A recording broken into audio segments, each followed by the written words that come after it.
традициите обединуваат каде што можеби државните граници разделуваат. Македонските народни носи се еден вид историја во мало, не само на македонската култура, туку и на македонскиот народ и неговите типични идентитски исконски карактеристики. И денес во неколку етнички предели во Македонија се уште се сретнуваат момци и девојки што ја носат својата носија, можеби по редуцирана форма. Меѓутоа, сепак тие и последни доследни чувари на македонската традиција, или рековме ние ангели на македонската носија. И сваќаме се повеќе дека потеклото на македонската народна носија, онака како што е сочувана денес на тлото на Македонија, етничка Македонија, подлабоко отколку што можеме да го замислиме. И дека јазикот на македонските народни носии е многу сложен, повеќеслоен и се пишувале, сите сме некако сведоци нови слоеви врз старите слоеви, така што се сочувани многу артикули, повеќето од нив може да бидат и предмет на толкување, истражување во една, јас би рекол, лингвистичка перспектива, а би рекол дека и македонските народни носи се еден вид не само историја на малото, туку и на некој начин дефиниција. Она што политиката го двои, гледаме дека уметноста, во случајот и носијата, народната носија обединува. Токму тоа е една, можеби, од доблестите и добрите карактеристики од нашите фантастични соговорници. Сара и Дамјан веќе ни се во студио и овие инсерти се само дел од нивното ателие, би рекол, во центарот на Скопје, баш што му дава една поинаква магија на овој етер, каде што туристите ќе дојдат и на градот, и на државата. Се повеќе така некако македонското срце пулсира во 7/8 вистински. Да посакаме добро утро. Сара Јакимовска до мене и Дамјан Ристовски. Инаку двајцата сте ткајачи и меѓу другото Дамјан колекционер на носи. Ви посакуваме добро утро, ви благодариме многу што ни ја прифативте поканата да зборуваме за традицијата, за фолклорот, но низ призма на млади луѓе во Македонија. Дамјан, рековме дека си колекционер, што значи тоа, бидејќи ни донесе многу мал дел од твојата богата колекција на народни носи. Колку се на број?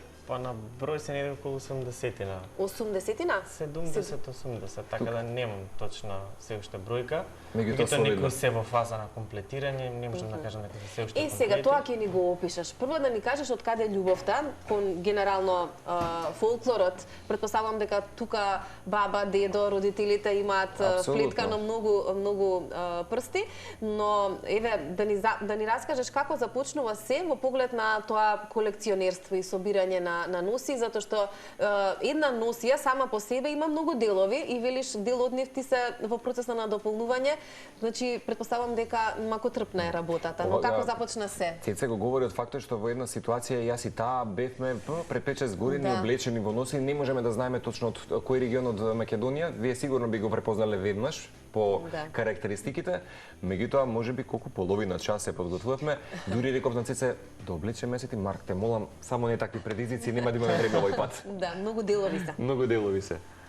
Па да, искрено се започна од моето членување во културно-уметничко друштво, односно нели кога ќе бидеш мал и ќе те запишат на игрорна и некако тоа е неизбежен дел од скоро па и да нема дете, барем во нашите генерации, што не одело на игрорна. Така беше порано. Сега се жал малку може би се редуцирано, меѓутоа пак се уште има што ги од дома сакаат родителите да го запишат детето и нели да го доживеат наследството.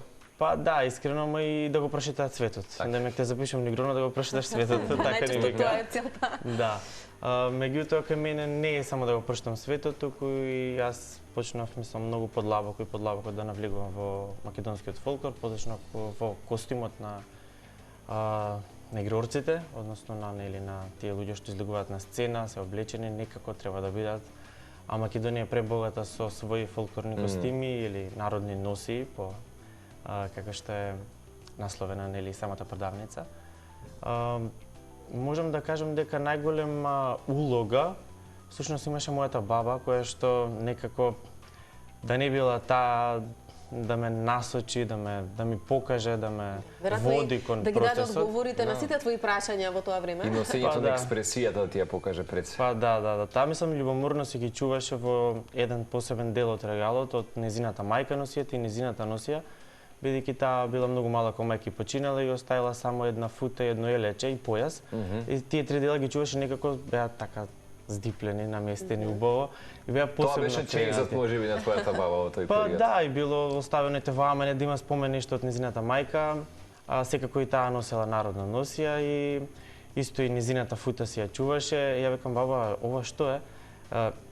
Таму немој да фаќаш. Значи, тоа е тоа љубоморно, себично, позитивно чување на народната носија. Дамјан, кажи ми, што е фута? Чинам нека целиот... Не, фута е само предниот дел, односно скутината. Престилка? Да, престилка што покажувам, да. Буквално. Кецел, да. Да, народски кажано престилка, да. Да.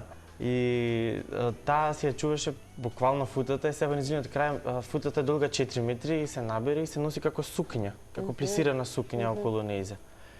И ми покажуваше стари фотографии како всушност се носи таа носија и како треба да изгледа во комплет. Некако се беше неочекувано и всушност јас не знаев во животот, нели, како мало дете. Кај ќе те однесе патот. Да. Каде и што како ќе биде, меѓутоа така после тоа се запиша во средно музичко, па на факултет за етнологија и еве сега сум прекај. Бидејќи ја спомнуваме, што вистински научи како благослов од твојата баба и вистина вака ти држи некаква убава архива на спомени од самата? Многу работи, искрено многу работи. Таа се уште е жива, за среќа и секојдневно, еве вчера на пример беше прочка и чекаме гости, јас имам тетка која што доаѓа нели за празникот, таа са бајле станува, сука зелници, мислам се буквално си ја практикува традицијата како некога што се правело и така да кажем, многу работи ми има пренесено во аманет, само што некои поговорки, гатанки, така што ми се длабоко врежани и дури некој пат кога ќе ја слушам некој друг човек ме потсеќа дури на нејзе дека како она да го кажува тоа. Во моментот не гледа баба? Дефинитивно не гледа. Еден пат има голем поздрав. Од кој дел од Македонија не гледа? Од Скопје или во Скопје? Да, во Скопје, во Скопје. Ја мисля да не е некој можеби од друг град од Македонија. И потогаш да ја поздравиме баба? Да, поздравуваме во Влагица. Во Влагица, бакнежи до тебе. Ајде сега и Сара да ни ја раскаже незината приказна. Претпоставувам и те спомена Дамјан од горе-долу како сте се запознали и кога ви се спојуваат патчињата, меѓутоа верувам дека љубовта кон ова е нешто што се носи од мали нозе, така? Како души близнаци сте со Дамјан во овој дел. Да, од мали нозе потекнува општо љубовта кон традицијата, кон нешто наше. Љубовта првенствено почна со тоа што Дамјан почна да учи да ткае, јас покрај него подкраднував некоја финта, да речеме. Се роди љубовта, почнав и јас да учам да ткаам. Тука беше неговата баба која ни ги кажуваше тајните на ткењето. Со тоа првенствено Дамјан почна да го интересираат носиите. Можам да кажам дека тој ми ја вроди љубовта кон носиите, кон самата носија, кон традицијата, не кон традицијата, конкретно кон носијата, каде што ми ги објаснуваше секој ден, ми ги објаснуваше деловите од носиите, ми ги кажуваше кое што значи, кое што означува. Тие раскажуваат буквално цела приказна. Да, цела приказна. Да. Дамјан, вие сте во моментов можеби едни од ретките кои што ткајат, така? За млади луѓе тоа, вака да речам, не е толку... Раритет прилика да слушаш некој дека не се ткај. Но тешко ли беше да се најде патот, во смисла, од кого учевте? Затоа што некаде прочитав и дека било забрането за мажите да ткајат, а ти успеваш да го правиш тоа. Па не, всушност забрането, немаме ние строга забрана дека со закон забрането, но така било нели во народната традиција има забрани кои што се машки и женски работи, нели, поделени. Меѓутоа веќе 21 век, да, мислам сега сите што ткаеме само Сара единствено женско кое што ткае, а сите се машки. Сите се машки обратно. Во државата, да, сега е па обратно, сите мажи ткаат. И некако мажите имаат можам да кажам во денешно време поголема дарба за творење, за од било која страна на уметноста, дали е тоа, дали се пејачи, дали се инструменталисти, или низ годините многу поретко, па ете, секој пат биле мажи свирачи, сега ве гледаме дека веќе има и девојчиња кои што свират, да. Се менуваат времињата, ние сме само тие кои што треба да го зачуваме, машки и женски нема врска, битно е да се негува. Да се негува традицијата. Како се ткае? Може ли да ни опишете еден момент? Ние гледаме некои инсерти, веројатно ќе се обидеме на некаков начин да доловиме како тоа изгледа. Прекрасна е ова работилница, секоја чест, да. Колку елементите кои што ги имате во вашето катче се, да речам, исти на оние на времето на кој што се ткаела? Искрено беше прво, сега е моментално што ткај на тој разбој, сега што го гледат гледачите. Разбој кој што успеав да го најдем од моја комшика, соседка, која што не ни знаев дека го има, едноставно ние, бидејќи сме растени комши, сме исто во Трубарево, кај што живееме, и сите сме во домови. Јас се распрашував на почетокот дали некој има разбој, дали сочувал, дали ќе може да најдеме. Баба ме вика, не, па сите го изгоре разбоите, веќе никој нема. Само чува некои елементи од разбоите, дали било брдо, набрдила, тоа се делови од разбој. Разбојот е составен од повеќе делови и не можев да најдам комплетен разбој некој да има сочувано. И тука всушност таа жена, ете случајно, ненамерно го најдов разбојот и ми го поклони за да продолжам да ткам. Таа ткаела до 90-тите години. Цел комплет. Значи супер, не достигаше дел. Како орнамент добро делува, нели, дека ќе се појде во вашето ателие да се погледне. Да, мислам, тој си правен 70-тите години, цел со дрво, масивно дрво, нака. Значи Сара имаш ти често да работиш на него да ткаеш. Затоа и така да кажем, кога го отваравме дукенот, планиравме да стои на излог, луѓето едноставно кога поминуваат само кажат разбој. И така се целите зачудени. Веројатно новите генерации не знаат што е разбој, за жал не знаат. Да, ние постојано всушност и со Занечиската комора на Македонија потикнуваме за влегување на младите во светот на занечиството и овој е, да речеме, дејности кои што за жал некој пати изумираат, ама ова некако ми е показател дека баш сте се нашли ангели чувари.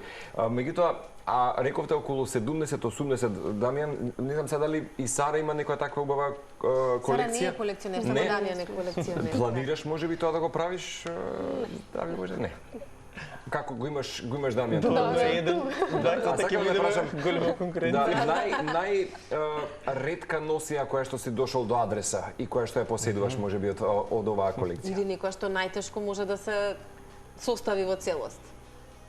Па еве моментално комплетирам јачката носија од Мала река, односно од Галичник, која што ја добив скоро пред 2 месеци. Една жена во дуќан дојде и не знаеше што да прави на носијата и буквално ја... Именно ќе ми беше следно прашање. Дали, бидејќи веќе знаат за вашата умешност и занет, има некој кој што веќе прояви интерес и желба некој случајно да ве види, да слушне за Дамјан и Сара, да ви ја донесе токму во вашето ателие и да ја имате како орнамент? Има многу. Мислам, секој кој да помине, само се ќе се заврати назад и само ќе праша, откупувате? Викаме, да, откупуваме. Меѓутоа не ги носат им многу и поклонот, кога ќе ја слушнат целата приказна или па ќе се случи некој да не знам, да ги познавам некој од селото кај што е човекот или жената. Буквално сега во саботата имав таков пример каде што жената е од Джидимирци, тоа е едно село Велешко. Джидимирци од Велешко? Да, тоа е едно преубаво село, меѓутоа јас од таму имам исто соседи во Трубарево и од жената од Джидимирци имам запишувано многу песни, преку 180 песни имам собрано. И таа доаѓа? Таа кога слушна дека јас ги познавам нив, жената почна да плаче дека некој едноставно она како што ткаела во младоста, она се потсети многу на младоста, колку време она поминувала на разбој. Жената имаше 80 години, тоа за незе е буквално фасцинантно, се врати на назад 60 години, 70. И некако беше толку... Жената трепереше, значи, и носеше мекици, си имала направено дома мекици и сирење и вика, еве ти да јадеш од баба од дома мекици. И вика, сигурно уште не си појадувал, бидејќи беше рано, 11. Сам предпладне беше. И ти ја донираш, ајде да кажам, тие значи... Да, храната, буквално онака што беше фасцинирана од тоа и дека виде разбој после толку години, онака таа живее во град, во стани. Да, тоа само говори дека навистина сте, како ве нарече Марко? Ангелите. Ангели, да, чувари на традицијата и тоа е навистина, особено за возрастните, многу убав момент, затоа што, за жал, нели се поголем број на млади луѓе се одлучуваат да се занимаваат со нешто друго. Сара, како изгледа да се ткае? Веројатно е едно посебно доживување, но еве да се направи еден мал дел од носија, колку време е потребно да се ткае? Прво треба да направиме основата. Значи прво се снове и да се прави основата. Тоа трае, зависи од должината, меѓутоа еден ден сигурно. Потоа ткањето зависи, за еден појас најчесто е потребно 2 дена. Тоа е околу 2 метра во должина, во ширина е околу 40 см. За оние поситните детали, дали тие одат на разбој? Да. Буквално Буквално целата иде. Се што гледаме се изработено на разбој. Скутинова исто на Може Дамјан да ни презентираш? Слободно, да, бидејќи има многу работи што ни ги донеса. Коланите се плетат. Добро. Тие прво се нижат на еден конец и се плетат по шема. Сако ги гледаме ние како редчиња вака. Вака како е плав цел редот или после тоа кога доаѓаат шарите, тој се плете вака во должина, односно и Дамјан, Сара, по скица одите предпоставам дека по мустрата. така? Да. Аха. Имаме мустра и по мустрата работиме. Ево коланот прилика 1 метро, ова е стар, мислам оригинален колан. Бидејќи нашите изработки секој пат се по нарачка и секој пат завршува или ако не е по нарачка завршува многу брзо. Добро, кој во денешно време нарачува да се му се изработи носија? Па искрено Дали се тоа домашни луѓе или странци? Па најчесто се игрорните друштва, меѓутоа индивидуалци.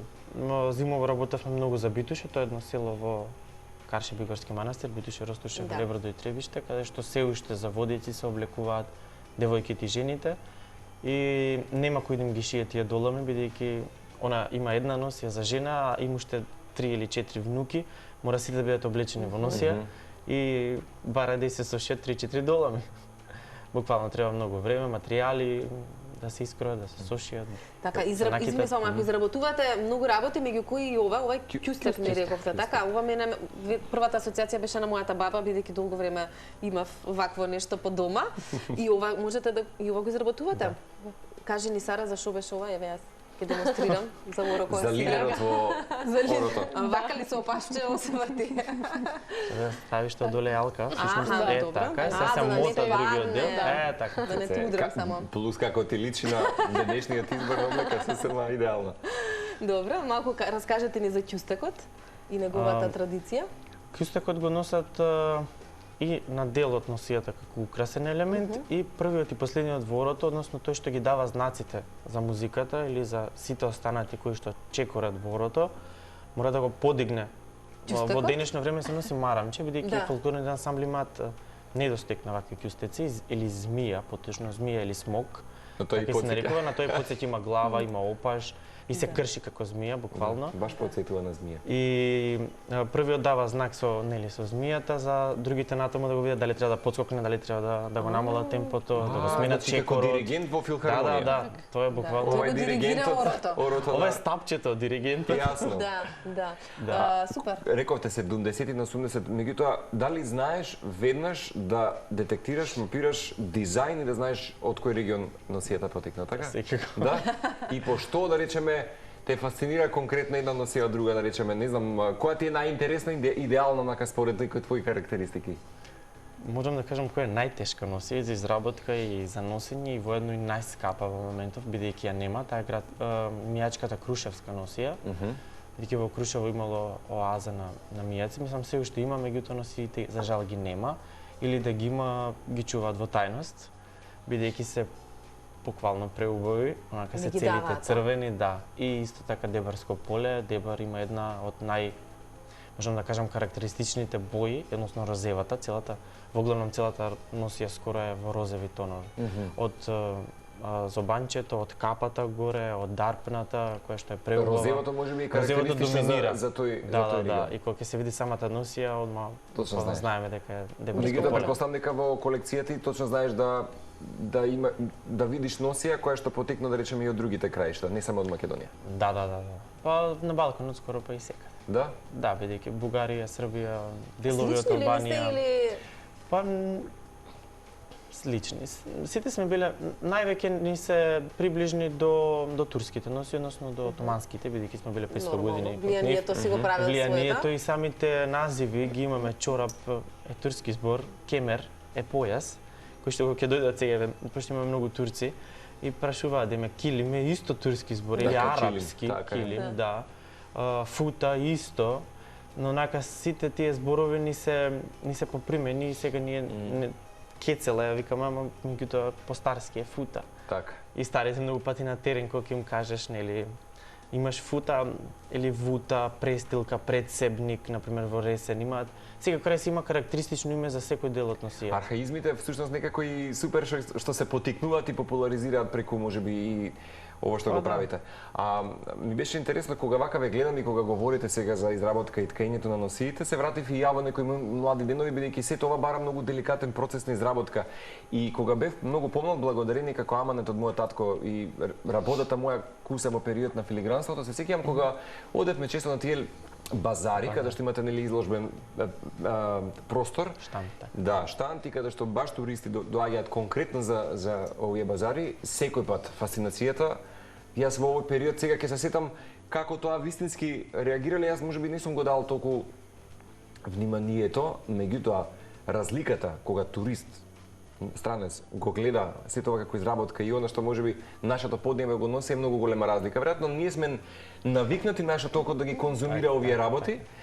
Препоставам дека кога ќе дојде сега турист странец, а ги има доста сега и во овој период ќе биде во експанзија, ќе биде интересно кога треба да им го објасните процесот. Сте размислувале можеби да направите вие собствен некој базар каде што ќе изработувате или ќе направите некаква можеби колекција да изложите со фотографии можеби од овие господи кои што некој пат и донираат, дами од други делови од Македонија? Интересно прашање. Искрено, се уште не сме размислиле така, бидејќи се уште и дуќанот не е нов. Се концентрираме се уште да го уредиме, луѓето да имате дозна. ретро фотографија, да речеме, од баба Благица. Така. И тука да имате носијата нејзина во истата димензија. Убава идеја.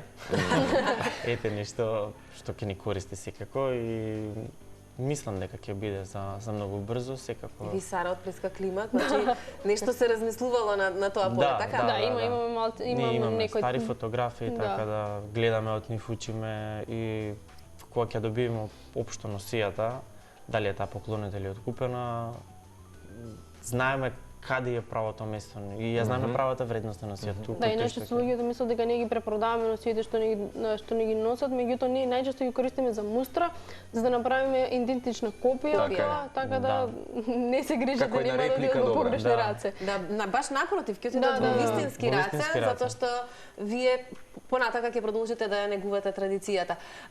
Имате и работилници кои што се ги организирате за ткање, тоа веројатно зборува за интересот. Имаме ли интерес од млади вака луѓе како вас кои што сакаат да ткаат? Или зашто се работилниците кои што ги правите? Во моментов обучуваме една жена која што доаѓа и учи часови за ткање на разбој. Самата си пројави интерес, мислам желба која што ја имала долги години, си имала дома мало разбојче кој што го добила од Нов Зеланд, мислам разбојот е таму произведен, а го има земено во Виена, се го купила и го чувала, не знаела како да основе, како да го користи, како да го приспособи за да работи на него. Всушност не за делови од носи, туку за шалови, за капи, за нешто што ќе биде неизе корисно и за да може да го користи во сегашното време и да си го комбинира со сопствениот облек. Жената има дојдено на повеќе часови, веќе е јасна суштината, меѓутоа треба, пак ја кажам, праксата си го прави своето, треба многу време, треба многу трпение, треба многу смиреност, бидејќи кога се работи на разбој треба буквално да си насочен кон разбојот и кон жиците, да ги избориш, се убаво да накада, пошто една жица ако сгрешиш, буквално се уништува и шарата, да. Ако биде баклава, треба да биде баклава, не треба да биде круг. Да. И затоа треба да се шири па да се собере. Исто така тука може да видиме како е проширено од двете страни, па после тоа е собрана баклавата. И после пак се повторува 3 пати и на другата дупла пак 3 пати, па се шие и буквално кога ќе се сошие треба пак да ти соодветствува со долниот дел од диплата. Воопшто не е едноставно, верувам многу сложен процес. Неблагодарно прашаме сега колку треба да се изработи да носиме, од прилика ако би се собрало, да речеме, време кое е едно темпо кое што бисте си го создале, за колку време имаме целосна нова носија? Една седмица или тоа премногу малку време? Не, тоа е многу малку време. Само една скутина, од овој тип една скутина се ткае 2 до 3 месеци. Марко, што мислеше ти? Само скутината. Значи сега да речеме некој имено лајци сме. Сега да речеме некој играер на друштво да ви рече сакаме 50 на носи, ќе треба рече си повеќе дена година процес. Многу да обучите. Моментално е сега што гледаат, што имаат можност да видат гледачите, е скутина од Гевгелија, од Бојмија. На разбојот е префрлена, јас правам реплика од незе. Таа се изработува 4 дена една скутина. Меѓутоа таа е полесна и само има еден долен детал, кој што се вика преткав, и тој детал се ткае 5 до 6 часа. 4, 5, 6 во зависност од тоа колку е денот на човекот, односно на креаторот, на уметникот. Уште нешто, Дамјан, Сара, бидејќи сум слушнал дека одржувањето на носиите исто така специфично деликатно. Сега не знам дали треба на посебна температура и така натаму, меѓутоа со текот на времето носиите, не знам сега дома знаеме ние молци да истребиме со некакви нели наши техники и така натаму, и тоа претпоставам дека си има метод на чување и одржување, степени конкретно, со оглед на тоа дека имаш 70 на 80 носи, каде ги чуваш, дали некому некаде имаш некоја својата лека и што ги Сите сте претпоставам во продавницата, така или? Не. Не? Продавницата си е за изработка и продажба на културно-уметнички друштва, на љубители, на луѓе кои што сакаат да имаат дел. Колекцијата си е посебна. Добре. Да. Каде ја чуваш тогаш? Дома. Дома? 80 Да, дома имам носи дома? 18 квадратна просторија во која што има 2 регали, ковчеги, каде што се сета. Изложба кога? Или ревија? Па до сега има направено 2, едната беше лани на 5 млади колекционери од Скопје и беше во музеј на Македонија, сам каде што им е местото на носијата, дефинитивно, меѓутоа бев многу потпомогнат од тогашниот директор Илија Цурев и големи поздрави за него. Меѓутоа сегашните политики не го дозволуваат така да. За жал, кога политиката има удел во нешто, не одат работите на добро, но пак некако веќе го заокружим разговорот со тоа дека сте на добар пат, дека сте млади луѓе кои што ја негуваат традицијата и веројатно допрва ќе се слушне за вашите успеси, а само ќе ги поттикнеме гледачите кои што може би имаат некоја носија во нивните домови, не знаат што да ја прават или сакаат нели да ја зачуваат и понатака во животот, да ви собратат вас, да ви собратат вас и се разбира да станат дел од вашето мало, но верувам дека наскоро ќе стане многу поголемо семејство кое што ќе ги брои љубителите на народните носии генерално на ткаењето, на развојот, на фолклорот, на се она што не обединува како нација. Па искрено ние се надеваме. Моментално има голем интерес, доаѓаат, прашуваат, гледаат, поклонуваат. Баш не радува тоа. Да. Така да знаат дека ќе заврши во вистински раце ако нивните наследници не ја сочуваат. Знаете како во време каде пазарот на трудот веќе нуди различни сектори, дејности, области и така натаму, многу ми е кејф и драго, знам дека сите ќе се сложиме денес на филма, дека Сара и Дамјан се баш ангелите чувери на македонскиот фолклор и кога имаме толку многу избор од сите тие интересни деликатеси од занаети, вие одбравте сепак традицијата и футуризмот да го споите во едно и да го донесете ова ќоше во Скопје. Ви благодариме многу за гостувањето. Ви испраќаме со песна и ова. Поздрав до баба Благица ушеднаш, која што така некако е реплика на ова што го имате и вие како наследство и се чекаме на некој следен датум каде што ќе најавите можеби изложба добра.